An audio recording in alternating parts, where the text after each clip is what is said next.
Ce este stresul? De câte ori vi s-a întâmplat să mergeți la medic și să vă zică să vă reduceți stresul?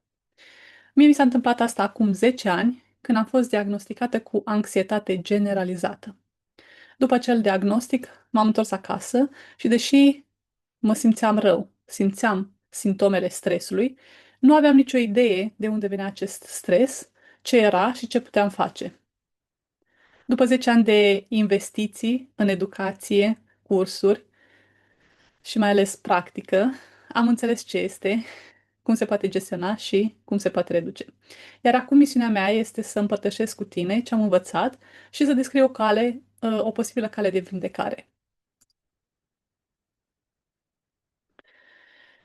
Pentru început, te rog să te gândești la trei cuvinte care îți vin prima dată în minte, asociate cu stresul.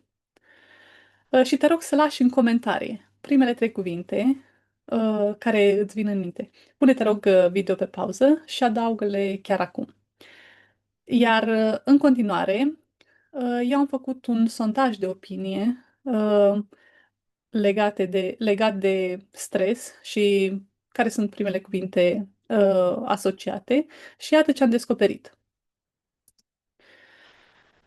După cum putem vedea aici, uh, stresul e asociat cu aproape orice, începând de la lipsuri, durere, șoc, alertă, depresie, furt, moarte, neputință, boală, ceartă, atmosferă agitată. Dacă e să ne luăm după aceste cuvinte, stresul poate fi orice, oriunde și oricând. În continuare, m-am uitat la cele mai importante site-uri de sănătate, cum ar fi site-ul național de sănătate din Marea Britanie, mentalhealth.org sau Asociația Psihologilor Americani, APA. Și iată ce vorbesc aceste site-uri când vine vorba despre stres. Stresul este răspunsul organismului nostru la presiune. Situații sau evenimente din viață pot provoca stres.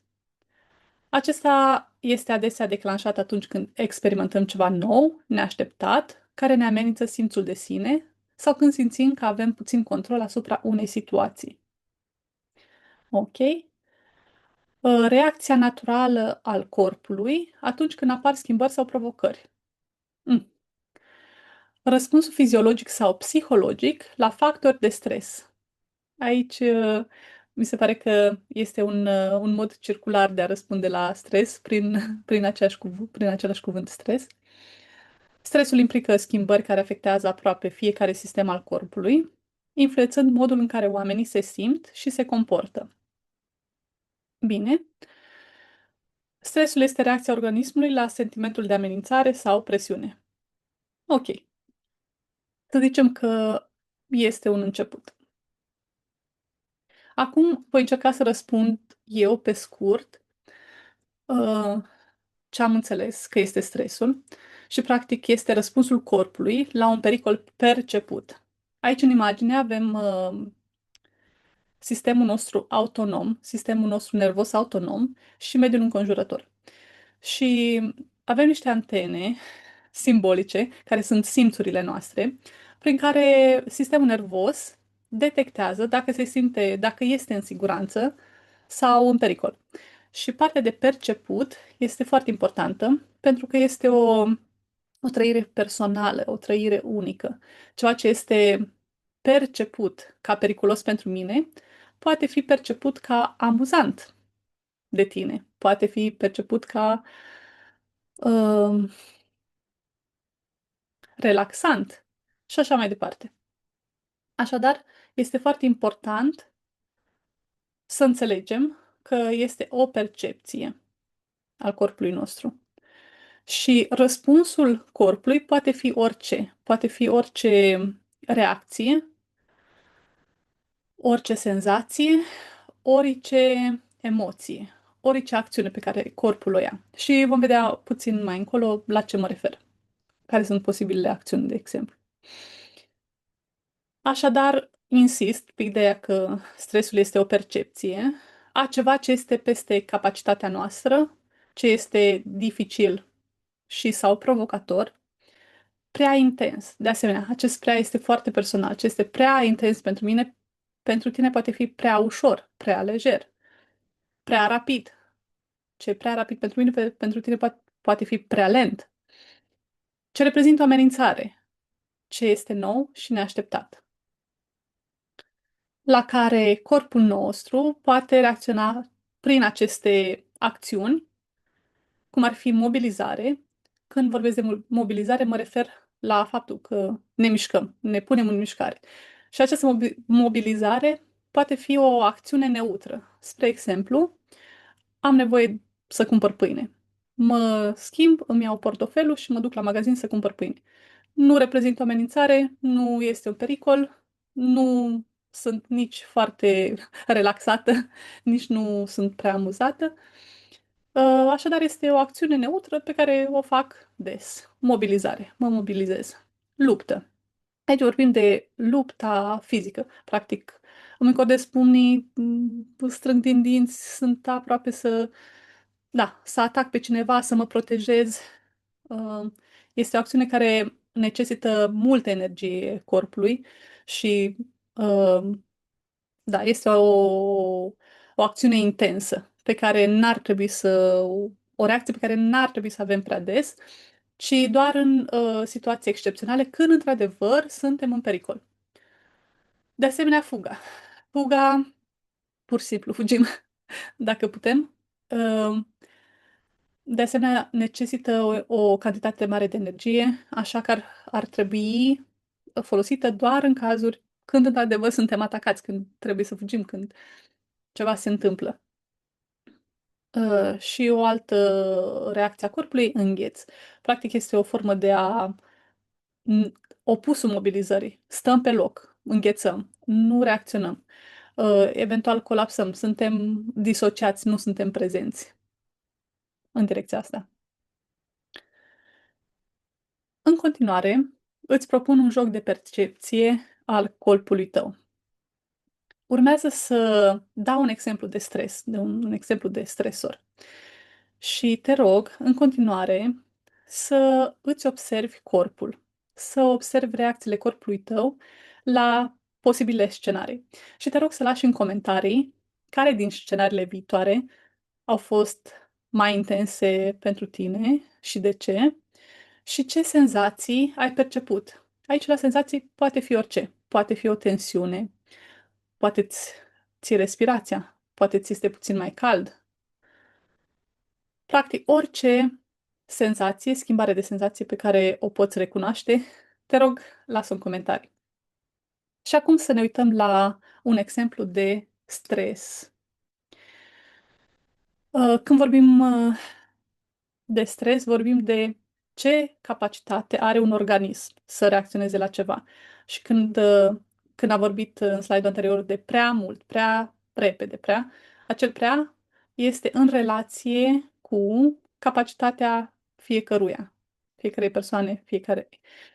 În exemplul nostru, avem, ne vom imagina, capacitatea ta curentă de a merge pe jos, relaxat, este de maxim 5 km.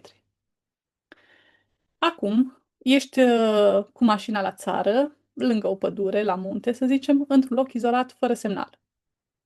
Mașina s-a stricat și nu mai poți continua cu ea. Trebuie să cobori și să ajungi pe jos la cel mai apropiat sat. Ok? Suntem, suntem cu toții aici? Ce senzații aveți în acest moment? Doar imaginându-vă că trebuie să faceți ceva puțin peste capacitatea sau peste capacitatea voastră. Chiar și ideea de a fi într-un loc izolat, fără semnal, neavând un mijloc de acces, ce senzații aveți? Și acum să luăm următoarele scenarii. Să ne imaginăm că satul la care trebuie să ajungem este la 6 km departare, doar puțin peste capacitatea noastră. Cum vă face să vă simțiți? Mai departe. Dar dacă satul sau locul de siguranță în care trebuie să ajungeți este la 15 kilometri departare, adică de 3 ori peste capacitatea voastră. Mai departe.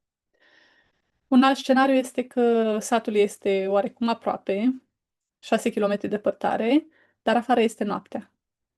Sunteți singuri, fără semnal. Și afară este noaptea. Mai departe, satul este la 6 kilometri departare, este noaptea și se aud zgomote din pădure. Aici nu vă zic ce zgomote, fiecare cu imaginația sa. Eu, de exemplu, când mă gândesc că se aud zgomote din pădure, imediat îmi vine în minte ideea că sunt lupi în pădure. Nu există alt animal, lupi. Dar fiecare probabil are o altă posibilă frică, așa că lăsați-vă imaginația să curgă. Și de asemenea, observați, continuați să observați. Sunteți în contact cu corpul vostru în continuare, 6 kilometri departare, dar sunteți cu un copil mic, adică este cineva care depinde de voi. Dacă nu sunteți părinți, vă puteți imagina că aveți un nepoțel, o nepoțică, un vecin sau satul este la 6 kilometri departare și sunteți cu soacra. Să încheiem pe o temă mai posibil amuzantă pentru unii dintre noi. Așadar, nu uitați să lăsați în comentarii descriere a senzațiilor voastre. Acum ne uităm în cadranul din stânga jos. Ceea ce am perceput este peste capacitatea noastră, da? Pentru că capacitatea noastră era de a merge 5 km relaxați. A trebuit să facem era peste capacitatea noastră. Eventual era mai provocator și dificil. Am adăugat noapte, am adăugat alte persoane care depind de noi, posibile pericole, cum ar fi animale sălbatice. Este posibil amenințător și de asemenea nou și neașteptat. Am rămas deodată brusc în această situație. Și de asemenea descrieți ce acțiune ar lua corpul vostru, ce strategie ar folosi să vă scoată din această situație. V-ați mobiliza și ați merge? V-ați lupta cu animalele sau cu posibilele pericole sau ați fugi de ele? Sau pur și simplu ați îngheța? V-ați pune în mașină, ați aștepta să vină dimineața sau să treacă cineva pe acolo să vă ajute să vă salveze? Care din aceste strategii vă vin la îndemână sau vă vin prima dată în minte?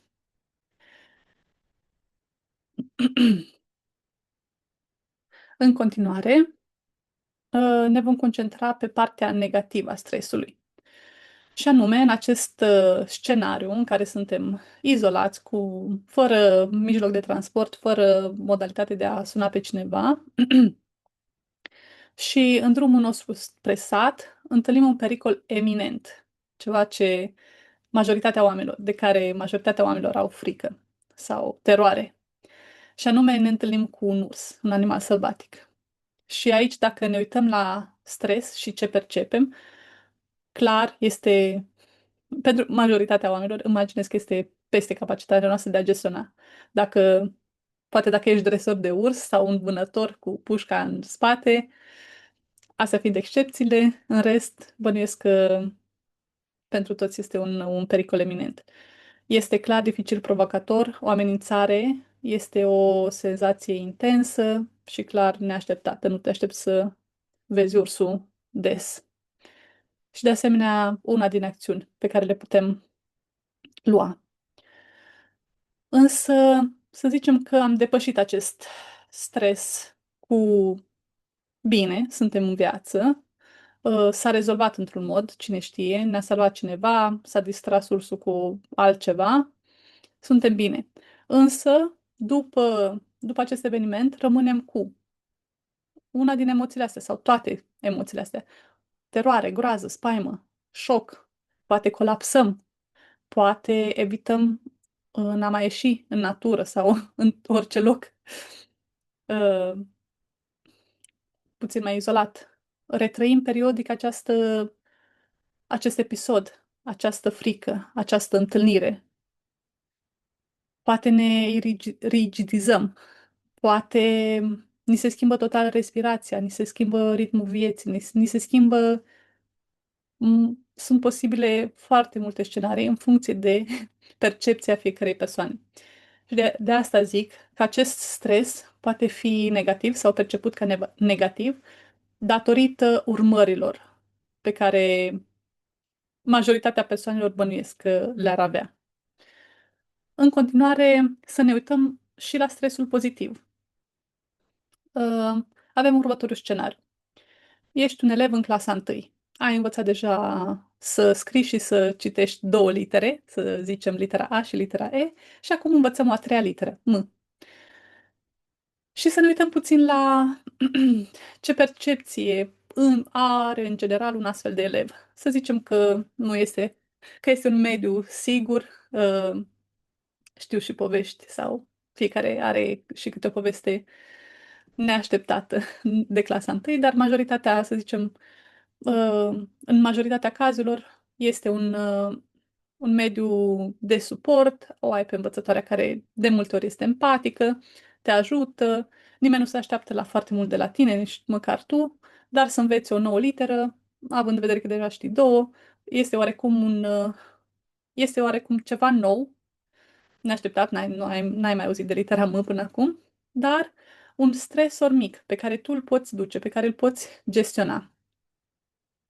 Și de obicei, copiii sunt atenți, scriu, desenează, învață, exersează, așadar se mobilizează. Iar în urma acestui eveniment rămân cu o stare pozitivă de creștere, de învățare, de bucurie.